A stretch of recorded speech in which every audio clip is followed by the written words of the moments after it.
Pernahkah kamu bertanya, apa yang terjadi sebelum waktu dimulai, sebelum detik pertama berdetak, sebelum cahaya pertama menembus kegelapan, sebelum kata sebelum punya makna? Di saat tak ada langit dan bumi, Allah sudah ada. Waktu belum dicipta, tapi kehendaknya sudah bekerja. Dari kehampaan, meledaklah cahaya pertama.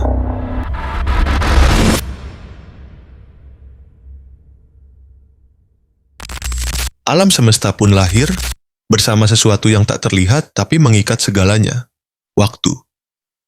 Sejak detik itu, manusia terperangkap dalam arusnya dan kita menyebutnya hidup. Pada video ini, kita akan membahas keterkaitan wahyu dan waktu yang ada di alam ini. Tapi, sebelum kita mulai lebih dalam, pastikan kamu sudah like video ini dan subscribe channel ini.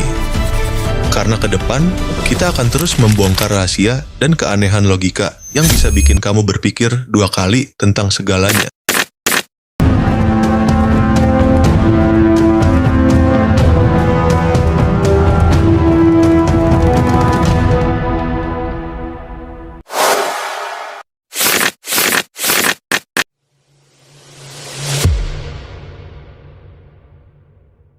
Ribuan tahun kemudian, para ilmuwan mulai menyentuh misteri itu. Albert Einstein menemukan bahwa waktu bukanlah hal tetap. What are you saying? Time is not absolute. Ia bisa melambat, bisa menekuk, bahkan berhenti. Dalam ruang waktu, gravitasi dapat memperlambat detik. Dalam ruang waktu, gravitasi bisa menarik waktu itu sendiri. Semakin kuat gaya gravitasi di suatu tempat, semakin lambat waktu berjalan di sana. Bayangkan kamu berdiri di dekat sebuah lubang hitam, tempat gravitasi sangat kuat. Jika kamu menghabiskan 1 jam di sana, dan temanmu menunggumu jauh dari lubang hitam, ketika kamu kembali, mungkin bagi mereka sudah berlalu ribuan tahun. Bukan karena jammu rusak, tapi karena waktu benar-benar mengalir lebih lambat di tempat gravitasi ekstrem. Itulah mengapa ilmuwan menyebut, waktu bukanlah sesuatu yang tetap. Ia bisa berubah, tergantung di mana kamu berada di alam semesta. Tapi, Al-Quran telah menyebutnya jauh sebelum teori itu lahir. 1 hari di sisi Tuhanmu sama dengan 1000 tahun menurut perhitunganmu. Mungkinkah ini kebetulan? Atau isyarat bahwa wahyu dan sains tidak bertentangan, tapi saling melengkapi? Dalam A Brief History of Time, Stephen Hawking menulis, waktu lahir bersama Big Bang, dan suatu saat nanti, waktu akan berhenti bersama kehancuran alam. Pertanyaannya, apa yang ada setelah waktu berhenti?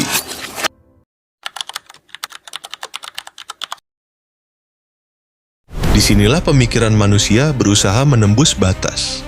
Para pemikir seperti Al-Ghazali dan Ibnu Sina pernah mengatakan bahwa waktu sebenarnya tidak berdiri sendiri. Waktu ada karena ada perubahan. Kita tahu waktu berjalan karena kita melihat sesuatu berubah, matahari terbit dan tenggelam, bayi tumbuh dewasa, daun yang hijau menjadi kering. Kalau semua hal di alam semesta tiba-tiba berhenti, tidak ada gerak, tidak ada perubahan, tidak ada proses, maka waktu juga berhenti. Karena tanpa perubahan, tidak ada yang bisa kita sebut sekarang atau nanti. Jadi, waktu bukanlah sesuatu yang nyata secara fisik, ia hanyalah bayangan dari perubahan yang terus terjadi di alam semesta. Bagi mereka, Allah tidak bergerak dari masa ke masa. Dia meliputi seluruh waktu sekaligus. Pandangan ini sejalan dengan teori ilmiah modern, Block Universe Theory. Bayangkan hidup seperti film yang sudah lengkap, masa lalu, kini, dan masa depan sudah terekam. Kita hanya sedang memutar adegannya satu demi satu. Lalu siapa penulis naskahnya? Siapa yang tahu akhir ceritanya bahkan sebelum kita memulainya? Jawabannya tetap sama. Ada pada diri kita masing-masing. Dan disinilah kita mulai sadar waktu bukan sekadar hitungan tapi bagian dari takdir yang sedang terbuka sedikit demi sedikit.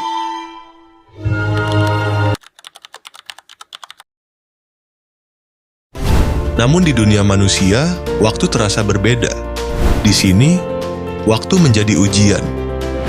Kita berpacu dengan detik, mengejar cita-cita, namun lupa, setiap detik adalah titipan. Para sufi mengingatkan, setiap napas manusia adalah ciptaan baru. Setiap tarikan napas adalah awal yang baru. Setiap hembusan napas adalah kesempatan terakhir. Itulah mengapa waktu begitu berharga. Ia bisa menjadi rahmat, tapi juga bisa menjadi bencana bagi yang menyia-nyiakannya. Semakin kita mengejar dunia, semakin waktu menelan kita perlahan, tanpa suara, tanpa peringatan. Namun suatu hari nanti, semua detik itu akan berhenti. Bintang terakhir akan padam. Langit akan dilipat seperti lembaran. Ruang dan waktu, dua hal yang kita kira abadi, akan hancur bersama alam semesta. Dan di saat itu, waktu kehilangan maknanya. Semua masa lalu dan masa depan akan hadir bersamaan, di hadapan sesuatu yang tidak pernah berubah, yang menjadi awal sekaligus akhir, yang nyata di balik setiap perubahan. Dan di momen terakhir itu, kita akan sadar bahwa hidup di dunia hanyalah satu detik dari keabadian. Selama waktu masih berjalan, gunakanlah setiap detik untuk mencari makna. Karena ketika waktu berhenti, yang tersisa hanyalah kebenaran abadi yang tak mengenal detik.